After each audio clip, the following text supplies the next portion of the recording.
They think that the farmers in South Africa, they've got money, we're hiding under the mattress like the prisoner of South Africa. How the Phala Phala theft has left farmers in South Africa exposed to violence. From Brazil with love, police seize 151 million rands worth of cocaine hidden in meat. Going undercover to nab sexual predators, a hero in our police force. Hello, I'm Jane Dutton. Remember to like and subscribe. This is Eyewitness News. Farmers say the Phala Phala burglary has made them unsafe because attackers think they are also hiding money under their mattresses or sofas. In February 2020, President Cyril Ramaphosa's Limpopo game farm was robbed of about $580,000 in cash. Today in court we heard the explosive testimony of investigating officer Lieutenant Colonel Ludi Schnell. Now Schnell detailed how accused number one, Emanuela David, spent some of the $580,000 in cash that he stole from President Cyril Ramaphosa's Phala Phala game farm in February 2020. Schnell said David allegedly took some of the money and deposited into his bank account and that of his friends and family. He said that he bought a Mercedes-Benz, which is currently in the possession of his Cape Town-based girlfriend, Penelope Mongalo. He said that David allegedly also paid a down payment to the Cape Town apartment where Mongalo currently resides. Now, during his earlier testimony, David said the only assets he owns were a television and the shack that he stays in. The matter has been rolled over to tomorrow, where the investigating officer, Ludi Schnell, will continue with his evidence in chief.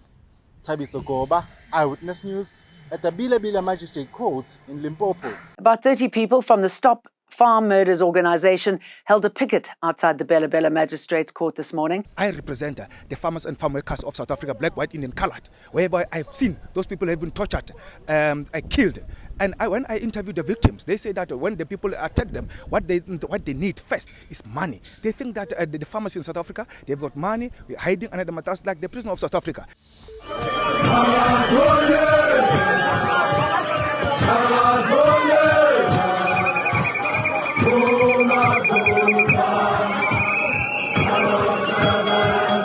Friends and families of 13 miners who died at the Impala platinum mine in Rustenburg have gathered to honor the lives of their loved ones at a joint memorial service. Last week, a cage carrying 86 mine workers to the surface plummeted to the bottom of the shaft following a mechanical fault. 11 workers were declared dead on the scene, while 2 more succumbed to injuries in hospital. We are at the Impala platinum mine in Rustenburg, where the memorial service of 13 mine workers who died in the line of duty is being held. There's been a lot of people who took to the podium today, but what's interesting is what some of the family members have had to say.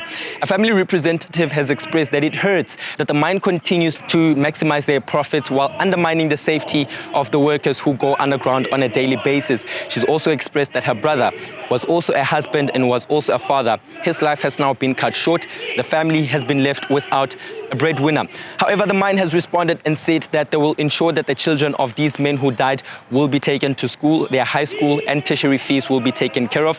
And AMCU has also pleaded for the mine to ensure that they stick to their promise and ensure that these families have food on their table. For Eyewitness News, I'm Alpha Ramushwana in Rustenburg.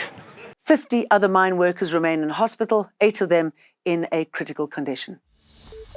The DA has suspended its campaign to see Chris Pappas appointed Premier of KwaZulu-Natal. This follows the death of tlala-yenza Ndlovu, the party's chief whip in Umgeni local municipality, which Pappas leads as mayor at the moment. Police have confirmed that after investigating a case of murder after Ndlovu was shot and killed at his home yesterday.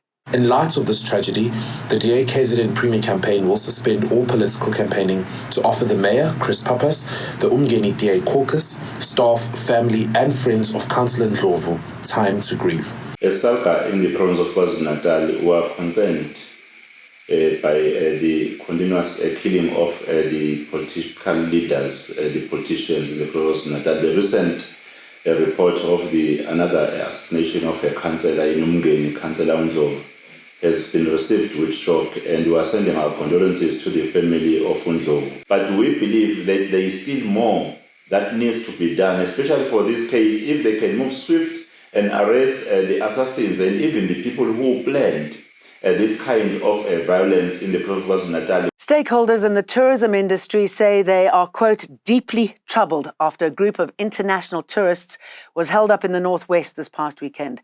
According to a News 24 report, they were en route to Pilanesberg when the bus they were travelling in was forced to a stop by armed men who subsequently demanded euros, jewellery, cell phones and bank cards. Late last month, a similar attack was attempted on another tour bus in the province. Proactively, our flying squad and highway patrol members constantly patrol the R55 road as well as the N4 to heighten police visibility. Durban police have found some 151 million rands worth of cocaine hidden in meat boxes at the city's harbour. Police spokesperson Atlende Mate said they've been following up on intelligence and monitoring a container on a ship from Brazil. A multidisciplinary team inspected the container at a cold storage facility and found 433 blocks of cocaine disguised in meat boxes. No arrests have been made, and Mate says the Hawks have now taken over the investigation. This is the third major drug bust that they've made at the harbour in the last 2 months. Celebrating a gender-based violence crime-fighting hero, a cop who goes beyond the line of duty to nab sexual predators.